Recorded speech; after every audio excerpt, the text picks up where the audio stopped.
Hello, good people of YouTube. Mountbatten here, and today I have a replay from Addison Wang. Some of you have probably heard of him before.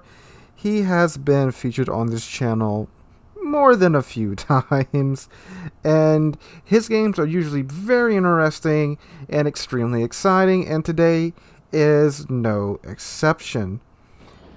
He is in the Tier 10 Soviet Battleship, the Kremlin. Of course, we all know this lovely little boat. And the Kremlin, for those of you that don't know, it is, well, it along with the rest of the entire Russian battleship line has a rather unique characteristic about their guns. That is, the closer you are to the target, the better the accuracy is. And, well, the accuracy and the dispersion, well, I guess that's all kind of one and the same. The closer you are, tighter the dispersion is, and with the guns like the Kremlin has here, her 457mm guns, they are, well, quite scary at close range. Now, it is worth noting that Addison here does have the special Russian commander on. His name escapes me for the moment. I just looked it up before I started to record this video, and I have instantly forgot it. So he does have the special Russian commander on. For those of you that don't know, this commander has a special skill where when the ship's health pool falls below 10%, you get a second breath or second wind, something like that, I believe, and it pops a free damage con and a free heal, which is of course very useful when you're in a battleship. So anyway, he's opening up here on the Henry. You can see right here that dispersion coming into play. That Henry is 14 kilometers away, so his dispersion is quite wild. But he does take another pop shot at him here again in a second. And note how much closer the Henry's going to be and how much better the dispersion is going to be on the Kremlin. The Kremlin and most of the other Russian battleships, their sweet range is around 13-ish kilometers. Look right here, Henry 13.8 kilometers away. Look how much better that dispersion is. Now, is it always that tight? No. Unfortunately, those shells did hit a little high and a little too far forward, but still very accurate. He got a bunch of overpinned, so managed to do about 6,000 damage from that shot.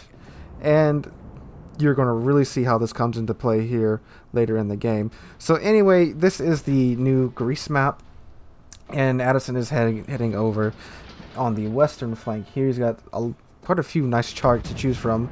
A broadside Montana out at about 14 kilometers. Again, that 14 kilometers, that is closer to the the Kremlin sweet range. So good dispersion there, and gets about 16k damage off of that Montana. Now, a bit more about the Kremlin. She has pretty decent armor. She has very good nose armor. She's got that standard Soviet armored strip that goes up from her nose down the side of her ship, very much like the Moskva's bow armor, if you're familiar with that. Her citadel is exposed, but it's not very high up in the water. Oh, look, a nice shot here.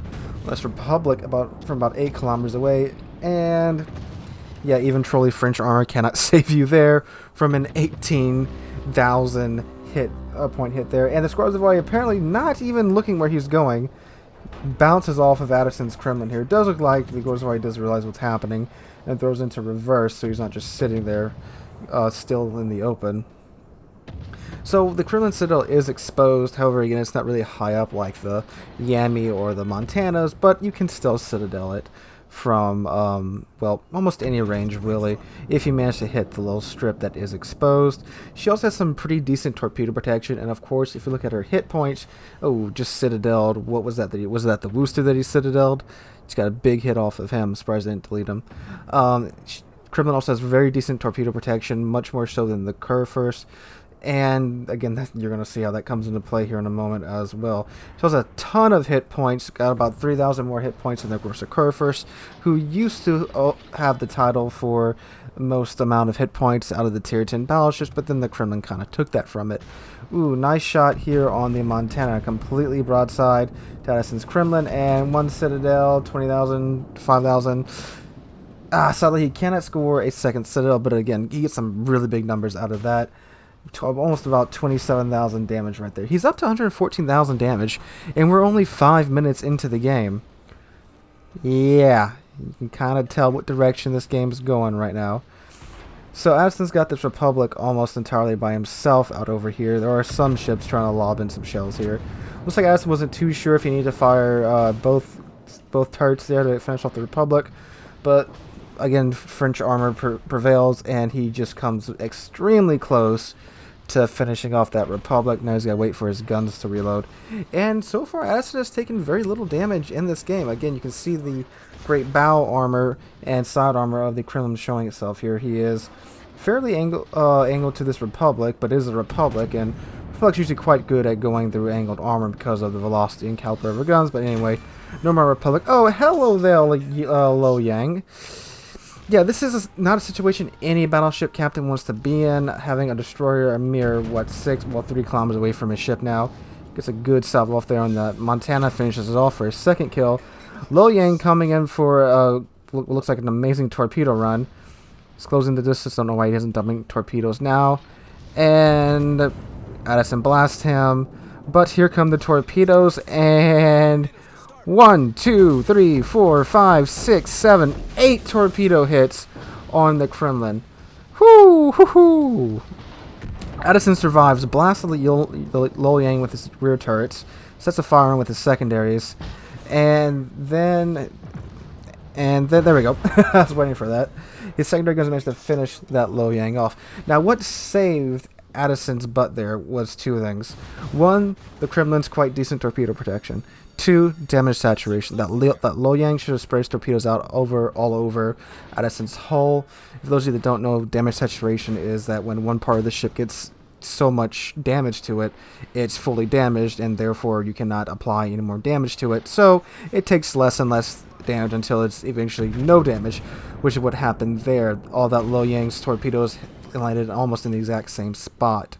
So anyway, there's a broadside Conqueror to Addison. He takes a shot at it, but unfortunately the Conqueror was angled enough to where his shells did shatter. Conqueror also had her citadel raised in the last update, for those of you that may have not known, but her heel did actually get quite the buff to it as well.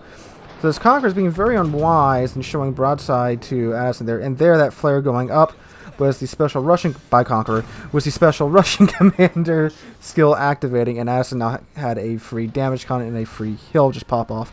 So that is Addison's 4th kill now, that Conqueror. And hello, Shimakaze. Addison wants no more of that noise. He's tired of destroyers sneaking up on him, and he takes almost all the Shimakaze's life away with that last blast. Finishes him off again with his secondaries. There's Kraken Unleashed, and he pops another heal to get his hit points back out of the single thousands. Now he's up to the 10,000s now. Whew! So it's pretty good replay so far, huh? Yeah, well, guess what? Addison ain't done yet. So he's got 2 close quarters exploits, 1 Confederate, 1 Dev Strike, and Kraken so far. And he's not done yet. So in front of him, he has a Yamato and a Worcester. Yamato, of course, doesn't really give 2 craps about the bow armor of the Kremlin. Well, maybe some, because the bow armor of the Kremlin is thicker than 32 millimeters in some places, but still, if that Yami managed to hit the nose of the Kremlin, he can still get pins on him. And this Montana, about 13 kilometers away, is just happy to sit there and give broadside to Addison, which I'm not sure this Montana didn't see the last set of shells that went flying over his head or what, but he's just sitting there giving Addison a perfect broadside. Again, that is well within Kremlin's sweet range. And let's see what this does. 18,000 damage, and there is high caliber as well. So it looks like this Yami is reversing as fast as it can. Not much that Yamato can do in this situation, because if the Yamato tries to turn around, Addison will simply delete him. And Montana's coming up a little bit more. Again, now he's within 12 kilometers of Addison, so even better for Addison. And let's see what this does. Ooh, that looks really good.